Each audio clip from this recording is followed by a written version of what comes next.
eu queria hoje retomar um pouquinho a nossa série que nós havíamos parado o mês passado, o Family Flix.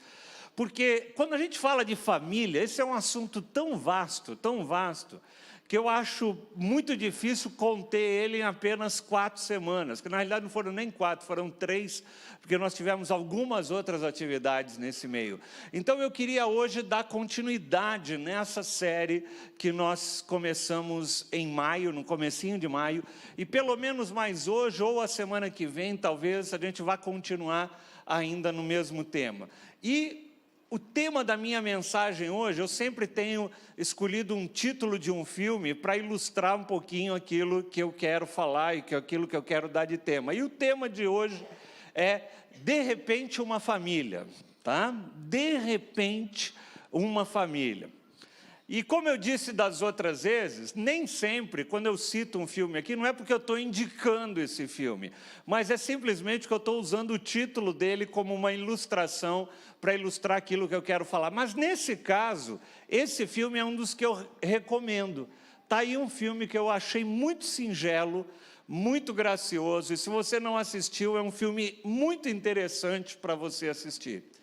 Ele conta acerca de um casal, é uma história verídica, né? É baseado numa história real, de um casal que não tinha filhos, e é interessante, eles não tinham filhos, não é porque eles não podiam ter filhos, é porque eles eram profissionais muito ocupados em muita coisa, e quando eles se deram conta, eles acharam que eles já estavam maduros para poder ter filhos e começar a educar um filho lá desde criança. Então eles resolveram adotar uma criança um pouquinho maior, para que eles não precisassem começar o processo também lá desde o início. E eles resolveram se inscrever no programa de adoção ali dos Estados Unidos e adotar uma criança. Só que ao entrar nesse processo de adoção, eles se depararam com uma família. No orfanato haviam 3 crianças, 3 irmãos, e eles decidiram adotar as 3 crianças ao mesmo tempo. Então eles adotaram 3 irmãos ao mesmo tempo, e por isso que o título do filme é De Repente Uma Família, porque era só um casal e de uma hora para outra eles se tornaram de 2, passaram para uma família de 5 pessoas. E é interessante porque conta os percalços desse processo, né? Você pode imaginar que não foi um processo simples no início, né? Teve as suas lutas, teve as suas dificuldades, como toda família tem, mas o filme mostra de uma forma muito graciosa aquilo que nós podemos aprender num processo de adoção. Eu queria passar para vocês um trechinho de um making of com os próprios autores desse filme, né? Não os atores, mas os autores, que é o próprio casal que adotou os filhos. Eles fizeram um pequeno making-off. Eu queria passar para você. Making-off é um bate-papo sobre o filme. Não são trechos do filme, mas é um bate-papo de como o filme foi concebido. Eu queria passar para você. Well, we had been talking for a long time about whether or not we wanted to have kids. And I just made this joke of like, God, I'm starting to feel on the old side of it. Why don't we just adopt a 5-year-old and it'll be like I got started 5 years ago? And she immediately said, you know, I would really consider that. And I said, yeah, I was really joking. Once we decided to move forward, it was scary and overwhelming, but we were really open to whatever came our way. We went through some really tough times, the kids adjusting to us adjusting to them, but not just adjusting to them, but just adjusting to being parents in general, because we went from 0 kids to 3 kids literally overnight. I felt like so much of what we went through was funny. So I thought, yeah, couldn't we make a comedy that really shows how this really works? Do you like the Clippers? Oh, I'm more of a Lakers fan. Oh, no! You hit me because I like the Clippers! The Clippers are awesome. They were smart for trading Blake Griffin, their best player. When I started talking about making it into a movie, I wanted it to be as much of our story as possible, but I also sat down with a bunch of other families, particularly those who had adopted teenage girls. The support group was cracking up, actually one-upping us with things that their kids had said to teachers. It's rare to have that honesty in a lot of things today. I'm just so proud of him. The idea isn't for people to see the movie and then run out and adopt kids. I mean, that would be wonderful, but I feel like when people have biological kids, it's very, very easy to picture babies and Little League and graduation and prom. But when people think about kids in foster care, they're thinking ahead of all the sort of hard parts. And what the movie does is it does start with those hard parts, but it also shows what's funny about those hard parts. Then it takes you through to when you become more of a family, and hopefully it'll demystify all that, and you'll just realize that they're just a family, and that could even be you. That could even be your kids and your family. Thanks, Daddy. I just got my first daddy. Oh, what the? You suck! Want some of that? Hey, honey, can I help you with anything? No.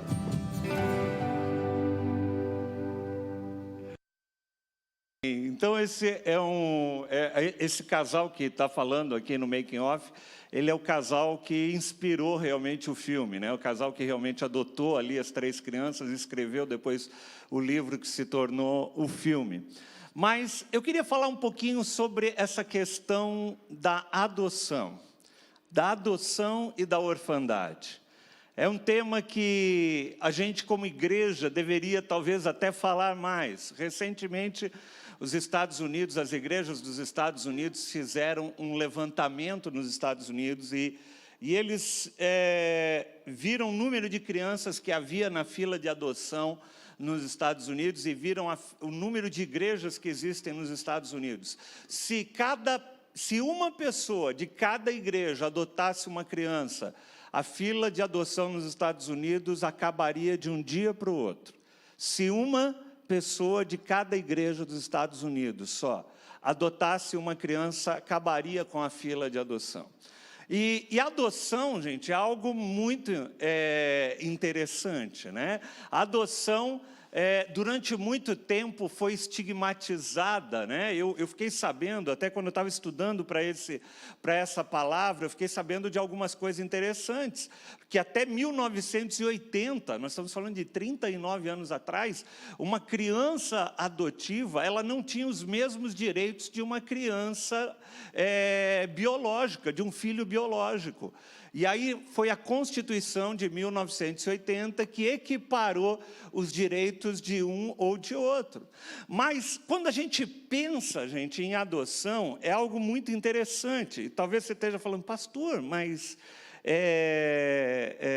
esse tema é um tema muito específico. Sim, é um tema muito específico e muito amplo, como você vai ver daqui a pouco. Há algo que Deus quer nos ensinar com a questão da adoção, porque quando a gente pensa em adoção, a gente precisa pensar no processo todo. A gente precisa pensar que uma criança que não tem os seus pais por uma série de motivos, ou porque eles morreram, ou porque eles em algum momento não se sentiram capazes de levar a educação, ou criar aqueles filhos, porque muitas vezes se tem uma criança órfã como uma criança abandonada. E às vezes, na maioria das vezes, amados, não é abandono. Na maioria das vezes são pais que não se sentiram capazes de levar aquele processo de pegar uma criança e conseguir criá-la da forma como ela precisa ser criada.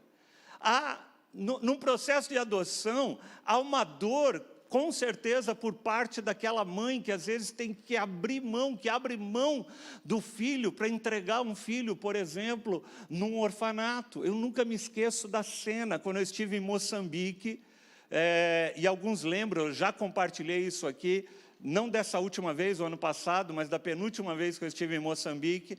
Nós fomos visitar um orfanato e tinha chegado lá uma criança que tinha sido deixado lá pela mãe um dia antes.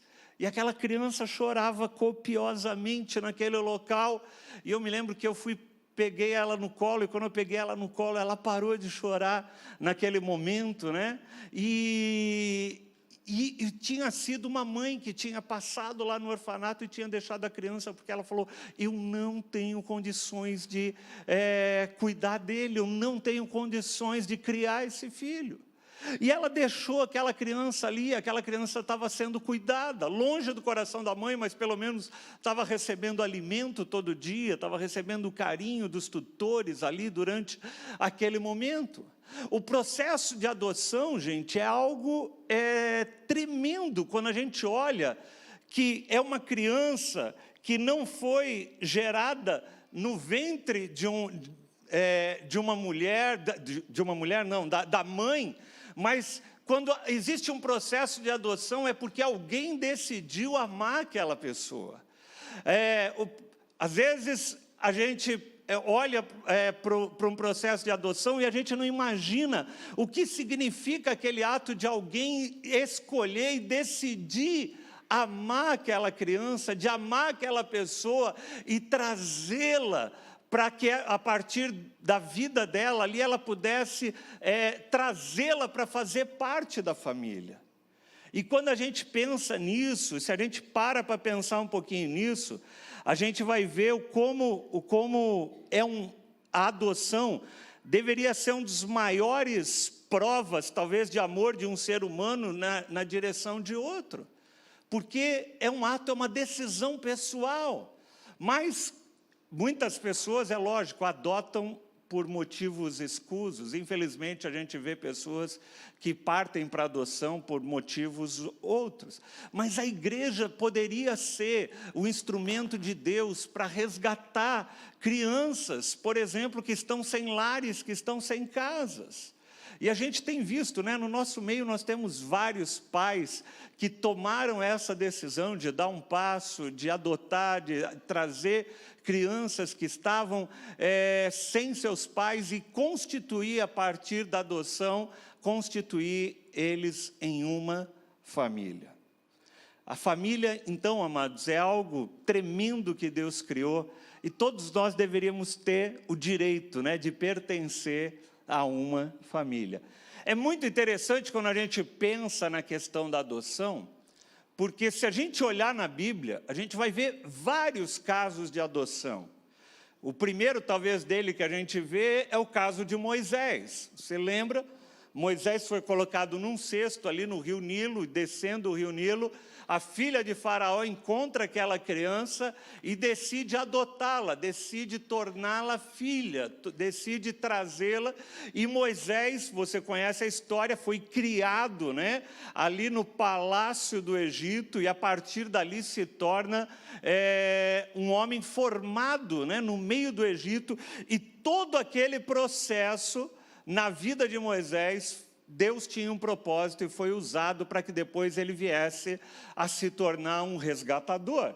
A Bíblia ainda cita outros casos de adoção, por exemplo, você no livro de Esther, você vê aquela que se tornou rainha, a rainha Esther, era uma órfã que foi adotada pelo seu tio Mardoqueu, e a partir daquele momento ela se torna uma mulher que faz parte daquela família e que foi poderosamente usada para que o reino de Deus, para que o povo de Deus não tivesse sido dizimado.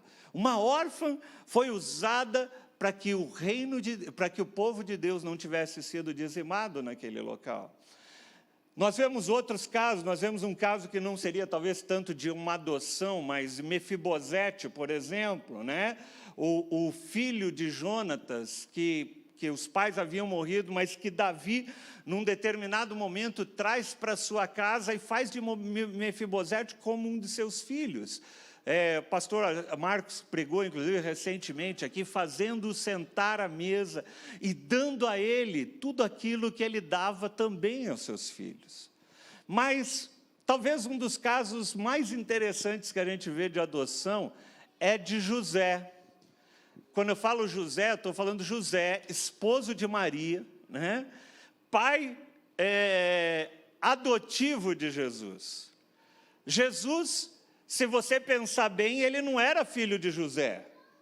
né? Não foi concebido do sêmen de José.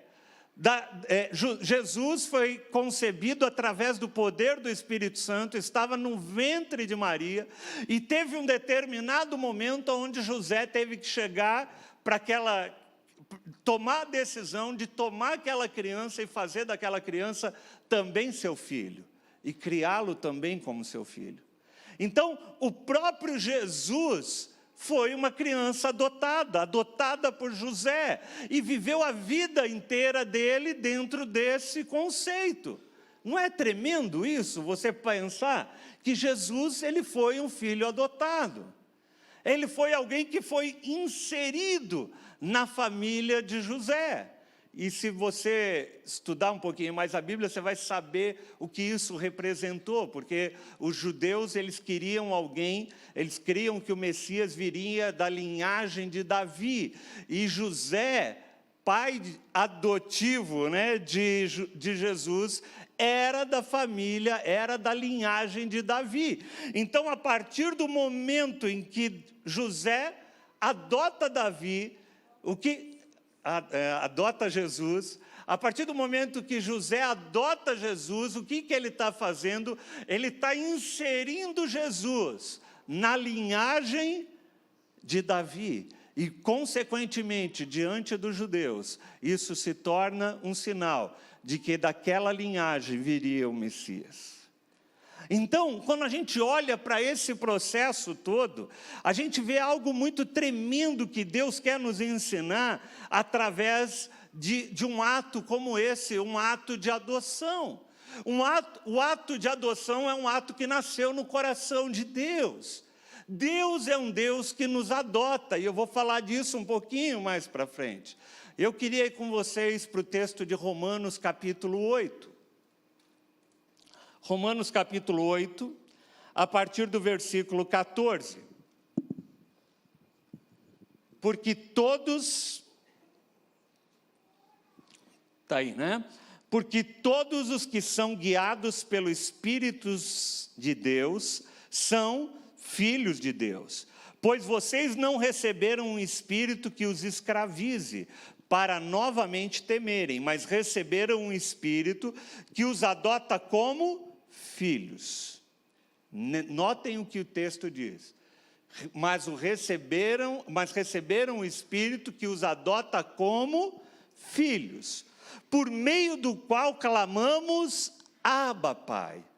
Abba, Pai é uma expressão que talvez a forma mais fácil da gente entender o que esse Abba significa na frente do Pai, seria uma expressão do tipo paizinho querido.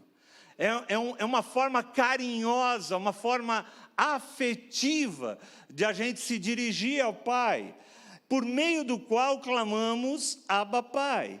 O primeiro Espírito testemunha ao nosso Espírito que somos, o próprio Espírito testemunha ao nosso Espírito que somos filhos de Deus.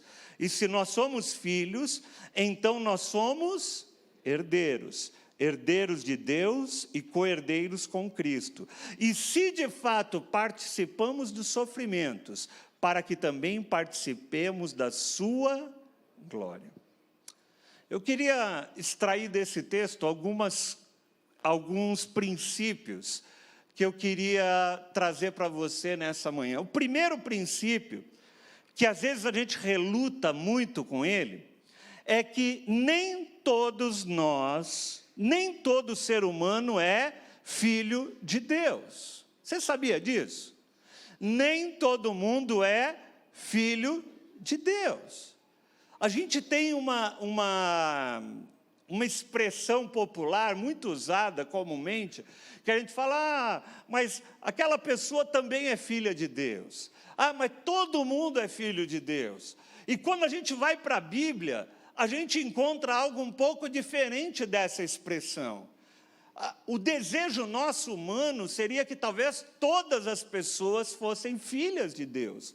Mas não é isso que a Bíblia nos diz. Vamos de novo para o texto de Romanos, e você vai ver assim, porque ele diz assim, todos aqueles que são guiados pelo Espírito de Deus são filhos de Deus. Então, quem que é filho de Deus? Quem é guiado pelo Espírito de Deus. Quem não é guiado pelo Espírito de Deus, não é filho de Deus. Se a gente for para outros textos, por exemplo, o texto de João, capítulo 1, versículo 10, que é um texto ainda mais preciso quando ele fala desse tema, ele fala assim: aquele que é a palavra estava no mundo, e o mundo foi feito por intermédio dele, mas o mundo não o reconheceu. Veio para o que era seu, mas os seus não o receberam. Contudo, aos que o receberam, olha, aos que o receberam, aos que creram em seu nome, deu-lhes o direito. Não é que eles se tornaram filhos, eles ganharam o direito de se tornarem filhos de Deus, os quais não nasceram por uma descendência natural, ou seja, não são filhos, vamos chamar assim, biológicos de Deus, mas nem pela vontade da carne, nem pela vontade de algum homem, mas nasceram da vontade de Deus. Então, quem que é filho de Deus? Todo mundo? Não. Aqueles que são guiados pelo Espírito de Deus. Aqueles que um dia o receberam. Falaram: Senhor, vem fazer parte da minha vida. Aqueles que creram no seu nome. A essas pessoas, Deus deu o direito de se tornarem filhos de Deus. Essa é uma coisa muito importante, amados, para a gente entender. Que Deus, na realidade, Ele nos criou toda a raça humana, criou a minha vida, criou a sua vida, criou a todos nós. O desejo de Deus é que nós sejamos uma grande família. Mas para isso, a gente precisa passar por um processo de adoção, diante do Rei dos Reis, diante do Senhor dos Senhores. Olha o que diz em João 3,16, um texto que a gente conhece muito bem. Diz assim: portanto, Deus amou o seu Filho de tal maneira que... Deus amou o mundo, de tal maneira que deu o seu Filho unigênito. O que significa unigênito? Único. O único não é filho único, é o único filho gerado por Deus. Unigênito, é o único gerado por Deus. O único filho que Deus gerou foi Jesus Cristo. Todos os demais filhos não são filhos unigênitos, mas são filhos que o Senhor decidiu amar. E nós respondemos ao amor desse Deus maravilhoso sobre a nossa vida. Você consegue entender isso?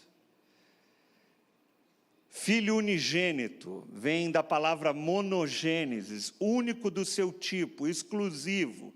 Usado para Cristo, denota o único filho gerado por Deus. Segundo esse texto, podemos deduzir que Jesus só tem um filho gerado, Jesus Cristo. Mas tem um segundo princípio que eu queria que a gente pudesse extrair desse texto.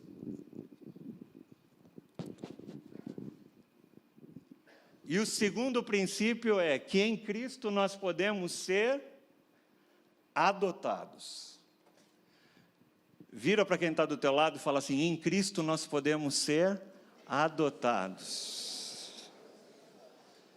Ele diz assim, olha que coisa tremenda, gente.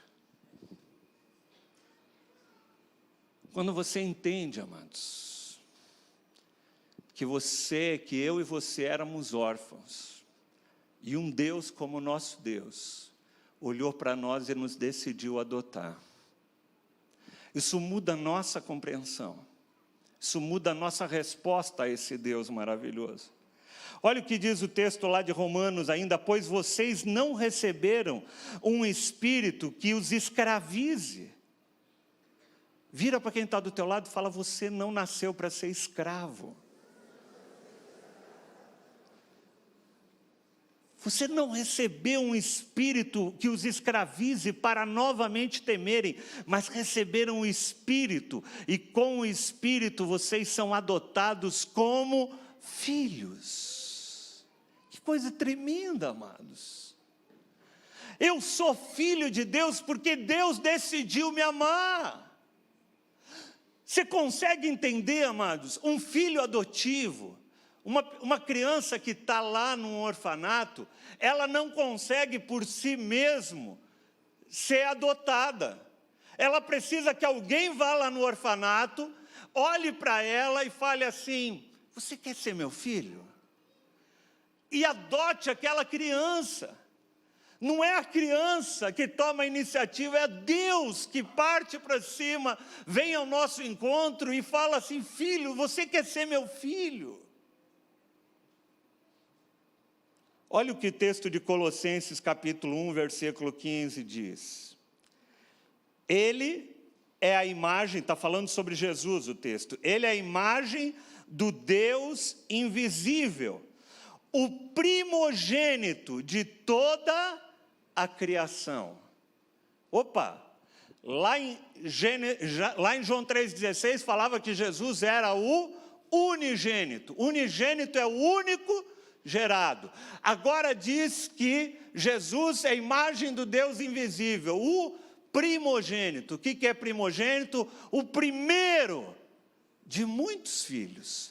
O primeiro gerado. Jesus é o primeiro, mas depois de Jesus, o Senhor quer trazer e fazer de repente uma grande família. Esse é o coração de nosso Deus. E por que isso é tão importante a gente entender, amados? Ainda em Gálatas capítulo 4, versículos 5 e 7, diz assim: a fim de redimir os que estavam sob a lei, para que nós recebêssemos a adoção de filhos. Porque somos filhos, Deus enviou o Espírito do seu Filho ao coração de vocês, e Ele clama: Abba, Pai. Assim vocês já não são mais escravos. Olha novamente o texto de Gálatas falando a mesma coisa que o texto de Romanos dizia. Portanto, vocês já não são mais escravos, mas são filhos. E por ser filhos, também são herdeiros. Por que será que Paulo repete isso tanto? Por que será que a palavra de Deus vai sempre trazer esse tema da adoção, de que nós somos filhos? Por que será que Deus tem essa necessidade de sempre trazer isso à tona para as nossas vidas? Talvez, amados, porque para o ser humano seja tão difícil se colocar no lugar de filho. E é mais fácil se colocar no lugar de escravo. Talvez para o ser humano seja muito mais fácil a gente ficar sempre se vitimizando, dizendo que nós somos órfãos, que nós estamos abandonados, que nós não temos quem nos ampare, que nós não temos quem nos acolha, que nós não temos como progredir, como nós não temos isso, como nós não temos aquilo. Talvez seja mais fácil a gente ter essa mentalidade do que a mentalidade de que nós temos um pai que é perfeito, um pai que é supridor, um pai que é provedor, um pai que é provedor de amor, de graça, de afeto, de provisão em todas as áreas. Talvez seja por isso que o apóstolo Paulo tem tanta necessidade de falar: gente, vocês foram adotados por um Deus maravilhoso ao qual vocês podem se aproximar e chamar Ele de Abba, Pai. Vocês não são mais escravos.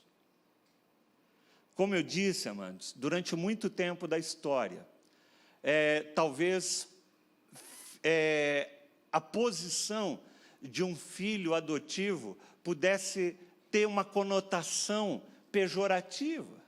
Talvez na mentalidade, às vezes, de alguns filhos adotivos, falar, eu fui rejeitado. E ele não muda a perspectiva do ponto de vista de saber que, sim, por algum motivo, ele se tornou órfão. Mas, por algum motivo, alguém o adotou, alguém decidiu amá-lo, alguém se envolveu e abraçou aquela vida. Você entendeu? Eu conheço, infelizmente, tem filhos adotivos que passam a vida inteira olhando sobre uma determinada perspectiva, sob a perspectiva de que eu fui rejeitado, eu fui isso, e ele não olha outra perspectiva da história, que ele foi amado por alguém, que ele foi escolhido por alguém. Isso é uma decisão, amados, que a gente pode fazer na nossa vida, ao longo da nossa vida inteira. Ou decidir viver como escravos, ou como órfão a vida inteira, ou parar e olhar sob outra perspectiva. Eu fui escolhido e amado por Deus. Deus um dia olhou para aquele orfanato chamado mundo e decidiu olhar para mim e falar assim, filho, vem cá, eu quero que você seja parte da minha família. Gente, isso é tremendo.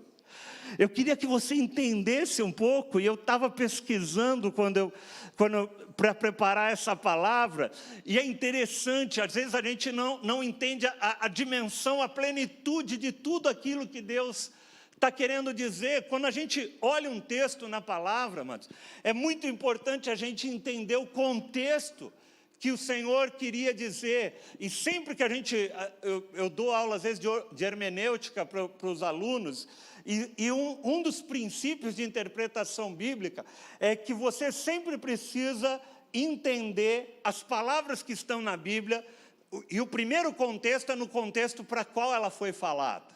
E quando você pega o livro de Romanos e entende aquele texto que foi falado, que nós fomos adotados dentro do contexto do que a cultura romana da época entendia, os horizontes se abrem e você entende que aquele texto de Paulo é muito mais profundo, talvez, do que a gente lê hoje com a nossa mentalidade do século 21. Por quê? Porque dentro da Roma antiga, dentro da Roma da época onde foi escrito esse livro, havia um contexto jurídico muito interessante. Eu não sei quantos sabem, mas se alguém aqui... Quantos aqui estudaram direito? Né? Alguns aqui. Quando você estuda direito, até hoje, nós estamos 2000 e poucos anos atrás, uma das disciplinas da cadeira de direito é estudar o direito romano. O direito romano, ele é a base até hoje para o direito que a gente usa no século 21. Ali foram estabelecidos pilares do direito muito interessantes. E, por exemplo, dentro do direito romano, você sabe que um pai, ele podia rejeitar um filho biológico. Ele poderia até o 9º dia, ou porque ele achava que o filho tinha qualquer problema ou qualquer coisa, o pai tinha o direito de rejeitar aquela criança como um filho biológico. O pai tinha direito de rejeitar. Mas, dentro do direito romano, havia processos de adoção. E uma vez que um pai decidisse adotar uma criança, ele jamais poderia rejeitá-la novamente. Você está me entendendo? Um filho biológico, diante do direito romano, podia ser rejeitado, mas um filho adotivo jamais poderia ser rejeitado. Diante do direito romano, o pai apresentava-se diante de um juiz e diante de uma testemunha com a criança que ele queria adotar de um lado, e ele tinha que fazer uma pergunta para aquela criança, né? Normalmente uma criança que já tinha condição, é lógico, de se manifestar, e fala, você quer ser meu filho? E diante da resposta positiva daquele filho, quando o filho falava, sim, eu quero, a partir daquele momento, todos os direitos que havia sobre a vida do pai, toda a herança que havia sobre a vida do pai, passava também aquela criança a ter direito, e ela jamais podia ser rejeitada. Dentro da história romana, eu descobri que vários dos principais imperadores romanos foram crianças que foram adotadas na sua infância e se tornaram imperadores, se tornaram reis de Roma. Você está entendendo qual era o significado da adoção? Adoção não significava algo, uma condição, ser adotivo não era uma condição de alguém, talvez de uma segunda opção. Não, a condição de adotivo diante da cultura romana era algo de extrema honra, porque alguém decidiu ser meu pai, e essa pessoa jamais vai me abandonar pelo resto da minha vida. Você está entendendo isso, amados? Quando Deus decide nos adotar, sabe o que Ele está falando? Eu jamais vou te abandonar pelo resto da minha vida. Pode uma mãe deixar um filho, mas eu jamais vou te abandonar pelo resto da tua vida. Essa era a mensagem que o Senhor queria nos transmitir. Um filho natural podia ser rejeitado, mas um filho adotivo jamais. Porque ele era fruto do amor e da decisão de alguém que decidiu amá-lo. É isso que Deus faz por mim e por você. Deus não precisava, mas Ele decidiu nos amar.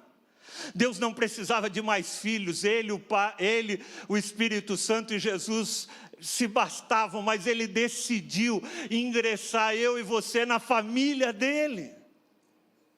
Aquele filme mostra um pouco disso. Ele era um casal que se dava super bem, viviam harmoniosamente e tal, mas eles decidiram influir mais na família deles e nos tornar filhos. O Senhor nunca voltará a nos rejeitar, é isso que Ele quer nos ensinar. Vocês já não mais serão escravos. É isso que o Senhor fala quando aquele pai pega uma criança e fala: você quer ser meu filho? E a criança fala sim. Aquela criança deixava de ser escravo na cultura romana e passava a ser filho. Mas há pessoas, amados, às vezes nós como seres humanos temos a tendência e a dificuldade de entender isso. E a gente, por natureza, eu acho que a própria natureza do ser humano, fruto do distanciamento de Deus, cria em nós uma mentalidade de órfãos. Às vezes a gente tem uma mentalidade de órfão e, consequentemente, de escravos. E qual é a mentalidade de um órfão? A mentalidade de um órfão é aquela que se sente a todo momento desprotegido. Parece que não tem ninguém que protege. Quantas pessoas eu conheço, amados, que são permeadas por essa sensação de falta de proteção sobre a sua vida, de que precisam, não tem ninguém que as proteja, que cuide delas. A natureza de um órfão é uma natureza, muitas vezes, de abandono. E muitas vezes nós nos colocamos nessa situação.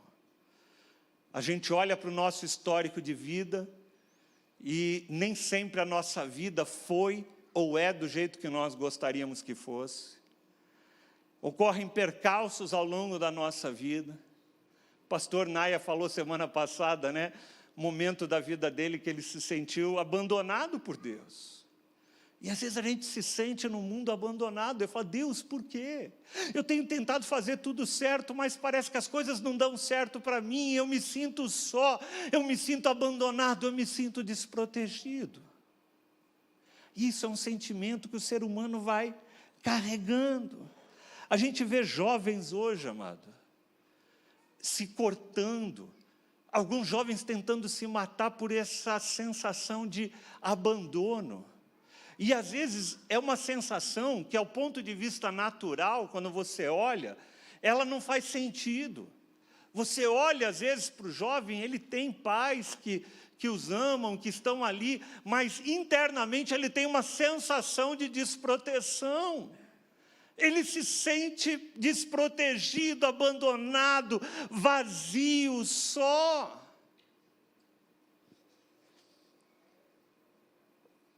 Esse sentimento de orfandade torna as pessoas inseguras. Inseguras, e a gente fica sempre precisando estabelecer algumas coisas para nos dar segurança. Quer seja ela um relacionamento afetivo, quer seja ela uma carreira profissional, quer seja ela outros pontos que teoricamente vão nos dar segurança, porque naturalmente nós somos inseguros. Aquela criança que é órfã, né? Eu já vi vários relatos de pais, de pessoas que passaram pelos processos de adoção, né?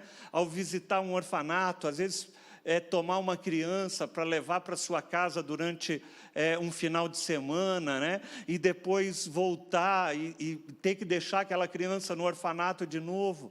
E o dia que decidiram adotar aquela criança, a criança ficava insegura, porque falava assim, será que não vão me trazer de volta? Será que não vão... Será que ele está me levando de vez realmente para casa? Ou será que alguma vez ele vai me trazer, vai me devolver? A insegurança da orfandade, a insegurança que permeia o nosso coração, amados. Muitas vezes a gente fala, será que Deus está olhando para mim mesmo? Será que Deus está cuidando?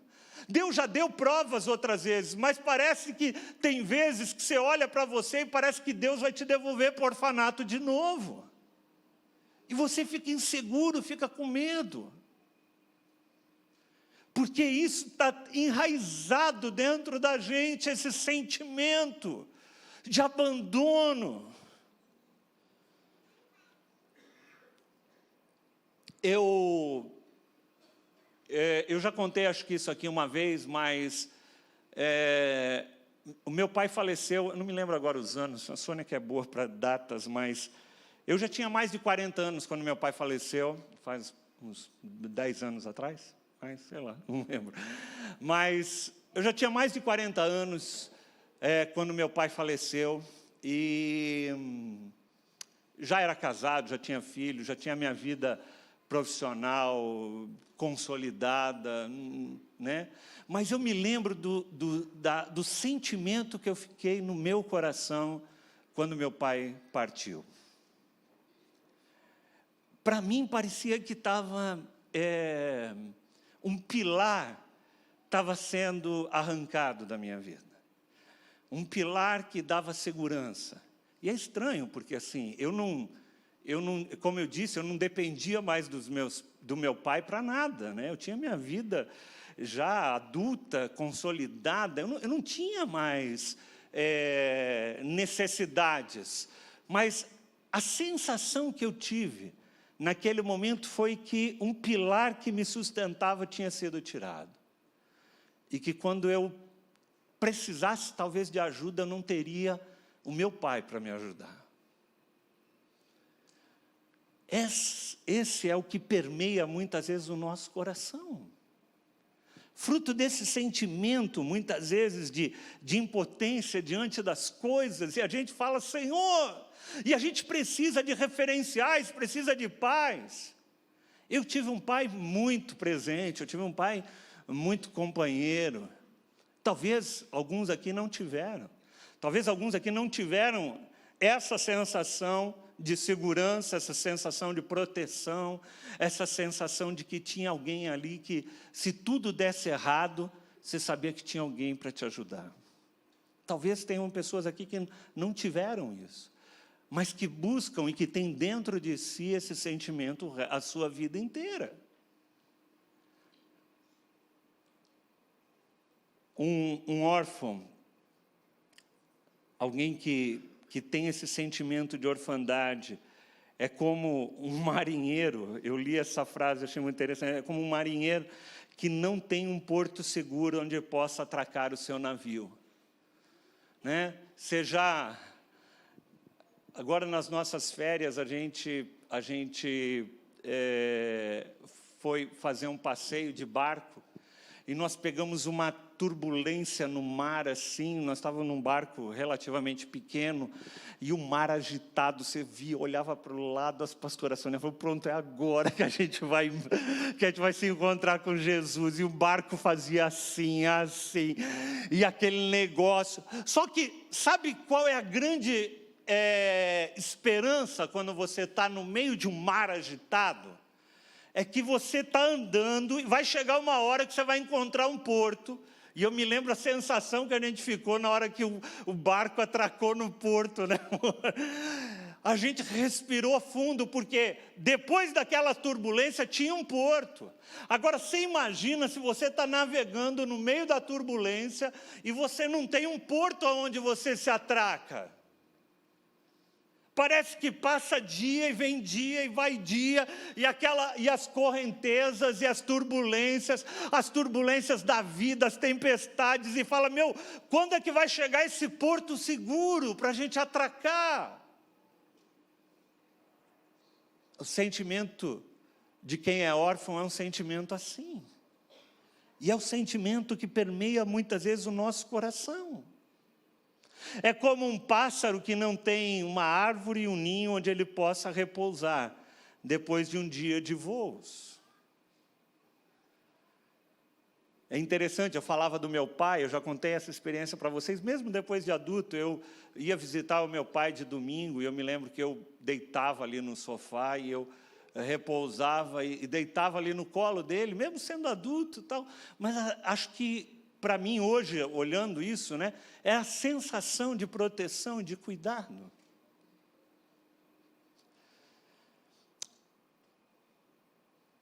A vida de um sentimento de orfandade é um sentimento quando a gente tem vontade de compartilhar as nossas alegrias e as nossas tristezas, mas eu não tenho ninguém por perto para fazer isso. Eu tenho vontade de me sentar, de me deitar no colo, de desabafar, de rir, mas eu não tenho ninguém que eu possa fazer isso. E tem muita gente que, por causa desse sentimento, como eu disse, de orfandade, se entrega a relacionamentos às vezes abusivos ou a relacionamentos inapropriados, porque o coração dela está buscando a referência e a segurança de alguém que aqui na terra não vai haver ninguém que pode dar essa segurança. Mas a gente se coloca. Às vezes as pessoas se colocam nos vícios, ou se entrega, se derrama no trabalho, porque o trabalho vai dar segurança. E esse é o grande problema, porque tem gente que quando perde o trabalho, quando não obtém o êxito que ele queria na vida financeira, aí mais um pilar se desmorona. E aí ela se sente órfã novamente. O sentimento de um órfão é aquele que não sente alguém que pode prover para ele. Prover no sentido financeiro, prover no sentido de amor, prover no sentido de carinho, de companheirismo, de compreensão, de cumplicidade, de atenção, de palavras, de motivação, de tudo isso. Essa é a experiência de quem é órfão. Ele acha que não tem ninguém. Essa é a nossa condição, amados, como seres humanos. Passamos pela nossa vida toda lutando contra esses sentimentos, ou correndo atrás de tapar esses buracos em nossas vidas. É o resumo da vida de quase todos nós. E esses sentimentos que permeiam a raça humana é fruto desse sentimento de orfandade, que ele é fruto, às vezes, do nosso distanciamento do Deus que é Pai.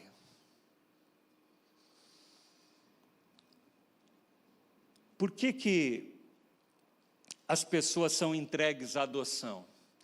Eu disse aqui, né? As pessoas são entregues à adoção porque normalmente, via de regra, porque os pais biológicos se sentiram incapazes de dar para aquela criança aquilo que ela precisaria, o conforto, a segurança, talvez o amor, talvez o carinho, outras coisas.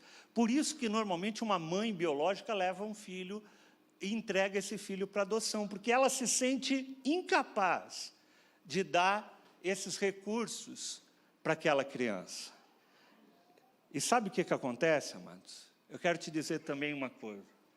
Os nossos pais naturais, os nossos cônjuges, ninguém nesse mundo tem condição de dar para nós aquilo que só Deus pode nos dar. Por isso que nós estamos num grande orfanato chamado mundo. E as pessoas no mundo tentam de várias formas suprirem algo e nada vai conseguir. E é interessante que nem nós, como pais, vamos conseguir suprir todas as necessidades dos nossos filhos. Por isso que a gente precisa entregar o nosso filho para adoção. Amém? Quando eu falo que a melhor coisa que você pode fazer para o teu filho é colocar ele em contato com aquele que pode adotá-lo e fazê-lo dele um filho, não aqui, mas no mundo celestial. Quando eu falo isso, cara, é para você entender que você que é pai, nosso principal chamado é falar assim: eu sou incapaz de dar para o meu filho tudo aquilo que ele precisa. Você pode ter todo o dinheiro do mundo, você pode ter todas as condições financeiras, intelectuais, não sei o quê. Você é incapaz de dar para o teu filho tudo aquilo que ele precisa, porque só Deus pode dar aquilo que ele precisa. Portanto, quando a gente vem num ato de consagração dos nossos filhos, sabe o que nós estamos falando? Em outras palavras, nós estamos falando: Senhor, eu sou incapaz de dar tudo aquilo que ele precisa. Eu quero entregá-lo para adoção. Toma o meu filho nas tuas mãos e cuida dele naquilo que eu não posso cuidar mais. Você entendeu? Você que é pai, aprenda a entregar os teus filhos para serem adotados pelo Senhor. Eles não são mais teus, né? Eu sempre digo isso quando a gente faz consagração de filhos. Consagrar os nossos filhos é falar: eles não são mais nós, eles não são mais meus, eles são teus, Senhor. Cuida dos nossos filhos, porque eu sou incapaz. Nossos pais podem nos dar um lar, podem nos dar educação, mas não podem nos tornar membros da família de Deus. Nossos pais podem dar muita coisa para a gente, mas não podem nos tornar membros da família de Deus. Meus pais me fizeram um Fernando, mas eles não podiam me fazer um filho de Deus. A gente sempre diz, né, que filho de peixe não é peixinho, filho de crente não é crentinho. Você precisa entregar teus filhos para adoção. Mas antes de você entregar teus filhos para adoção, você mesmo precisa permitir-se ser adotado por Deus. O texto lá de Romanos diz assim: se nós somos filhos, nós também somos herdeiros. E quando você entende, amados, que você é adotado pelo Rei dos Reis, pelo Senhor dos Senhores, por aquele que criou todo o universo, pelo Pai de amor, que decidiu te adotar. Quando você entende isso, gente, muda a tua perspectiva, porque você assume uma postura de filho e não mais de escravo. E quando a gente é filho, a gente é herdeiro, a gente está no testamento, a gente recebe todas as bênçãos que Deus reservou para aquele que era filho, está reservado para mim e para você. Se você é herdeiro, você tem acesso ao Pai. Né? A Bíblia diz: se você é herdeiro, lá em Efésios diz: por meio dele, tanto nós como vocês temos acesso ao Pai. Você tem acesso ao Pai porque você é filho. Isso muda a tua situação. Você não chega na presença de Deus falando: oh Senhor, por favor, eu posso entrar na tua presença. Não, você fala: Paizinho querido, eu estou aqui. Eu estou aqui na tua presença, porque eu sou filho. Eu não me lembro quem foi um pastor que eu vi uma vez, né, falando que ele estava num evento e ele tinha um crachá de VIP, né? Porque só os preletores tinham um crachá VIP que dava direito a uma sala lá onde recebiam os pastores, né? E o filho daquele pastor não estava com o crachá, e ele ia entrar lá, e o rapaz falou, não, você não pode entrar. Ele falou assim, não, mas eu sou filho dele. E aí ele falou, então pode entrar, entra. Quando a gente entende que a gente é filho, talvez as portas do mundo se fecham, mas você fala, eu sou filho dele, eu sou filho do rei, eu sou filho de Deus, eu não sou mais escravo. Se você é filho, amados, você não está desamparado. Lá em Mateus capítulo 6 fala assim, olha, não se preocupem, dizendo o que eu vou comer, o que eu vou beber, o que eu vou vestir, pois os pagãos é que correm atrás dessas coisas, mas o Pai Celestial sabe de tudo que vocês precisam. O Pai sabe o que você precisa, amados. Você não está desamparado, você não está abandonado. Ainda essa semana eu conversava com uma pessoa sobre isso, eu falei assim, Deus continua sendo Pai. Se você é filho, você tem uma família, olha para o teu lado aí, olha que família linda que Deus te deu. Efésios capítulo 2, 19 diz assim, pois vocês já não são mais estrangeiros nem forasteiros, mas vocês são concidadãos dos santos e membros da família de Deus. Se você é filho, você é membro dessa família maravilhosa, chamada corpo de Cristo, chamada igreja do Senhor. Se nós somos filhos, nós não somos abandonados em hipótese alguma. Não os deixarei órfãos, João 14 diz, não vos deixarei órfãos nunca.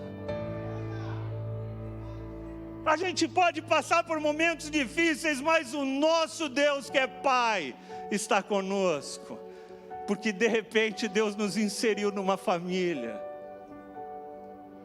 O mundo nada mais é, amados, do que esse grande orfanato. Desse grande orfanato.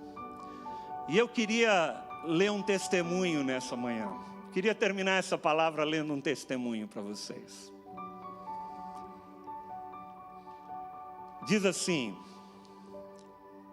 fui adotada aos 3 meses por uma família que me criou com muito amor. Sempre soube que era adotada. Conheço e tenho contato com minha mãe biológica. Já o meu pai biológico, eu nunca soube quem é. Quando eu tinha mais ou menos 1 ano, meu pai me adotou e desapareceu. Perdão, meu pai que me adotou desapareceu. Foi um abalo para a minha família. Nunca mais tivemos notícias dele. Cresci com minha família me ensinando sobre princípios de oração e sendo encorajado a viver o propósito de Deus para a minha vida. Porém, sem a figura paterna, o que viria a descobrir só mais tarde, o que me causaria. Na minha adolescência, fui envolvida na igreja, em missões, já vivia muitas experiências com Deus.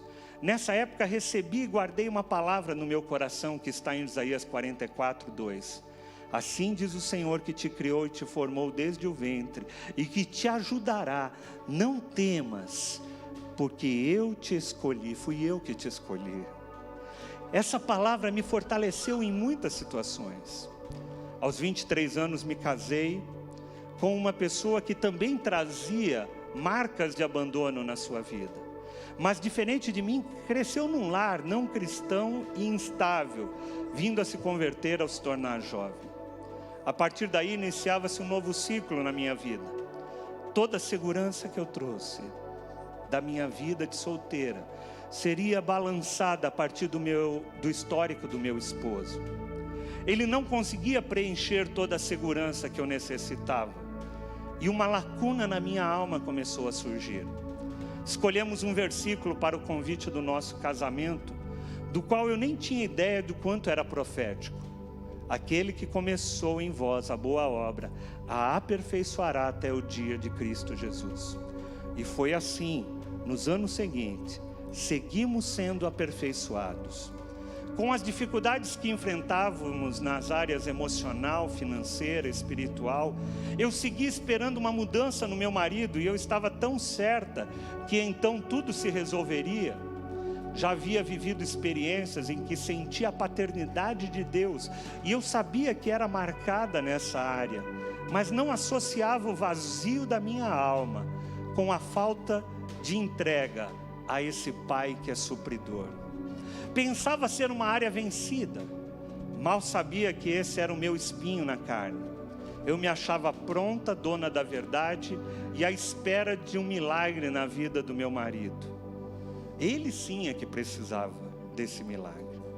Há uns 4 ou 5 anos, iniciei um ciclo de grandes perdas. Perdi um bebê, perdi outro bebê, a estabilidade financeira, a capacidade de gerar um outro filho, a segurança que me ligava à minha criação, pois deixamos de congregar na igreja onde estávamos. Foi um tempo de grandes perdas. No meio de tudo isso, eu passei por 2 cirurgias no útero, uma esterectomia, e ao final da recuperação dessa cirurgia, o meu esposo teve um diagnóstico de câncer. Uau! Quando olho para trás, eu nem acredito que passei por tudo isso. Mas hoje eu posso dizer que essa dor me fez bem. Lá em Romanos 8, 26 e 28 diz que o espinho que nos ajuda em nossas fraquezas e que nós sabemos que o Espírito que nos ajuda, em nossas fraquezas e que nós não sabemos como orar, mas Ele intercede por nós com gemidos inexprimíveis e que todas as coisas cooperam juntamente para o bem daqueles que amam a Deus. Nesse tempo, o Espírito intercedeu por nós e fez com que todo esse processo fosse usado para nosso bem e crescimento. Em todas as perdas, em cada uma delas, eu culpava o meu esposo. Dizia que ele era o culpado de tudo. Afinal, ele não era nada do que fato deveria ser. E o que de fato ele deveria ser, nem eu sabia. Passei por um tempo de luto, em que perdi a esperança. Não tinha vontade de me envolver em nada na igreja, sem vontade de recomeçar, cansada de trabalhar e não ter resultados. Como na parábola do filho pródigo, eu me via como filho que ficou o tempo todo do lado do pai, sem compreender que tudo que o pai tinha era dele, e por isso nunca desfrutou da casa e da presença. Eu me sentia sozinha e tinha muitos questionamentos. Onde estava Deus? Cadê Deus, o pai que cuidava de tudo? O pai que sabe dar boas coisas aos seus filhos? Onde ele estava? Onde encontrá-lo? A questão é que passei os últimos anos mantendo o controle de tudo e ao mesmo tempo negando que precisava me entregar a essa experiência libertadora da paternidade de Deus. E foquei toda a minha energia e esperança em mudar, em culpar, na mesma medida o meu esposo. Buscava no meu marido o que de fato só Deus, meu pai, poderia me dar. E assim, no meio dessa caminhada, chegamos à igreja edificando. Falamos com o pastor Fernando e a pastora Sônia, e eu me lembro algo que ele me disse: aqui tem lugar para a família de vocês. Vocês não podem ficar sem congregar, sozinhos. E assim começamos a ir aos cultos, e cada palavra falava profundamente ao meu coração. Mas eu precisava tomar uma decisão: ficar e permanecer da mesma maneira, ou sair daquele lugar e permitir que Deus fizesse o que precisava ser feito. Me lembrei de Isaías 43, que diz: assim diz o Senhor que te criou e te formou, não temas, porque eu te remi, te chamei pelo teu nome e você é meu. Decidi enfrentar, sabendo que na caminhada as águas se agitariam, mas não me afogariam. O fogo arderia, mas não me queimaria. Fui aceitando o processo de Deus. Cheguei ao celebrando um pouco mais consciente do que estava vivendo, mas ainda confusa nas minhas emoções e com alguns medos. Ali no Celebrando, encontrei um grupo de mulheres maravilhosas, guerreiras, corajosas, dispostas a não mais negar os pontos que revelam sua humanidade e necessidade de dependência de Deus. Cada sexta-feira íamos mais fundo e as caixinhas eram abertas. A confiança era estabelecida e a identificação de histórias trazia naquele ambiente um tempo onde eu me desarmava para as pessoas, para a família e para Deus. Reconheci que não sabia ser filha, eu não sabia receber ou ser cuidada, eu não permitia isso. Eu me deparei com a verdade de que eu tive 2 figuras paternas e as 2 desapareceram e me abandonaram.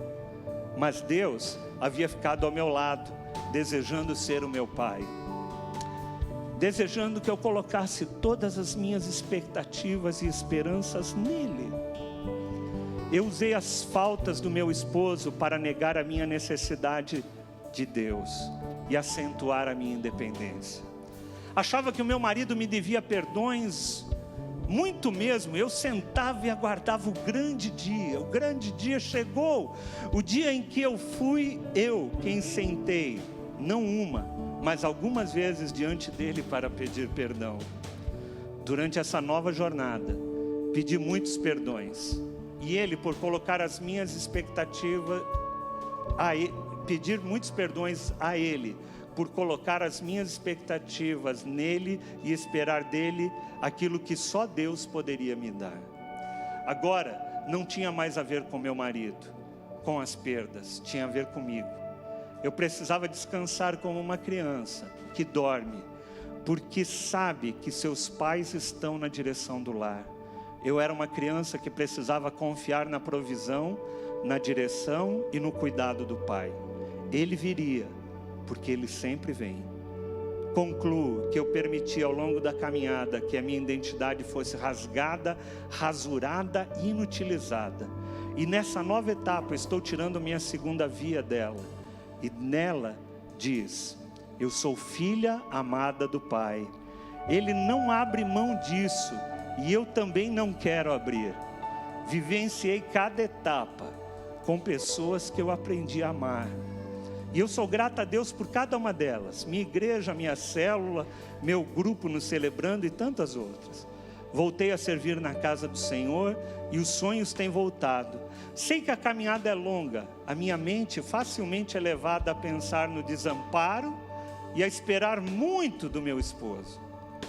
Aí eu preciso me lembrar do alvo, do destino de onde eu vim e quem eu sou. Eu sou uma filha amada. E em cada situação eu sou guardada e protegida pelo Senhor. Eu te peço, Deus, me ensina a contar os meus dias, cada um deles, de maneira a alcançar um coração sábio. Obrigada, meu Pai, por escrever em mim a tua história. Eu irei por aí levando essa identidade. E eu irei por aí sabendo ser amado de verdade. E eu irei por aí sabendo se tenho e vou. Esse é um testemunho de uma irmã muito querida nossa.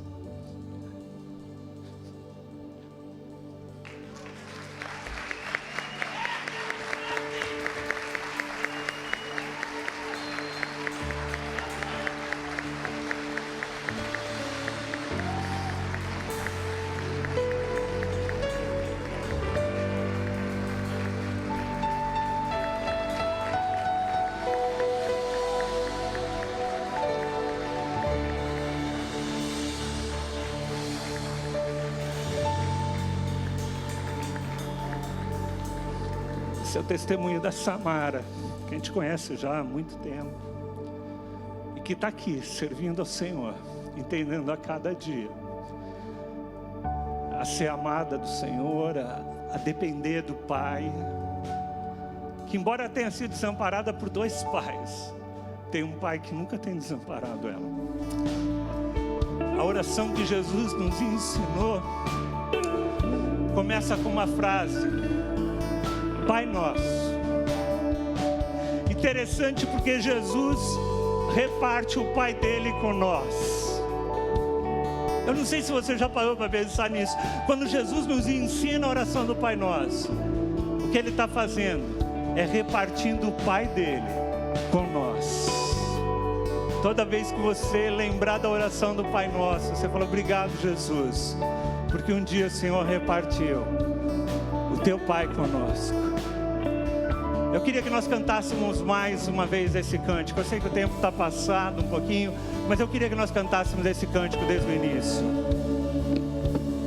Você me desvendou com uma melodia, me cercaste com um som de libertação dos meus inimigos, e todos meus medos se vão. Você não é escravo. Eu não sou um escravo do medo. Que você é?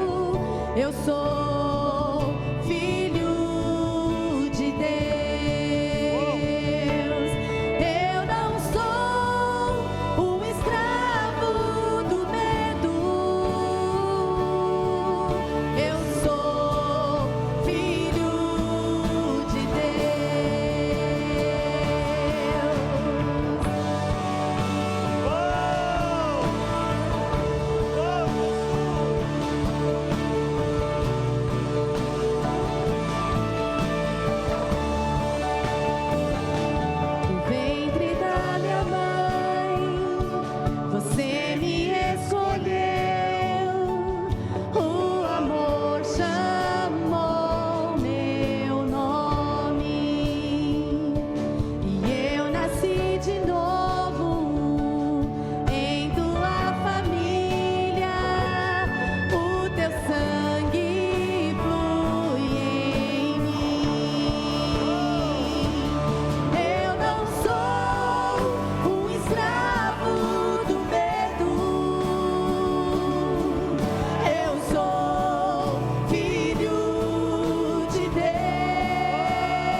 Lembre-se,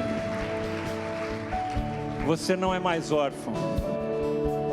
Se um dia você aceitou Jesus na tua vida, você é filho de Deus agora. E você não mais é órfão. Você tem um Deus que é pai, você tem uma família. E a partir de hoje você não é mais escravo do medo. Porque você não depende das circunstâncias. Mas você tem um Deus que te acolhe e que te ama. Você tem um Deus que é o nosso Deus, o Pai nosso. Que Deus te abençoe, que o amor desse nosso Deus, que a graça do Senhor Jesus Cristo, que o consolo e a direção do Espírito estejam sobre a tua vida. Vá na paz do Senhor e que Deus te abençoe. Amém.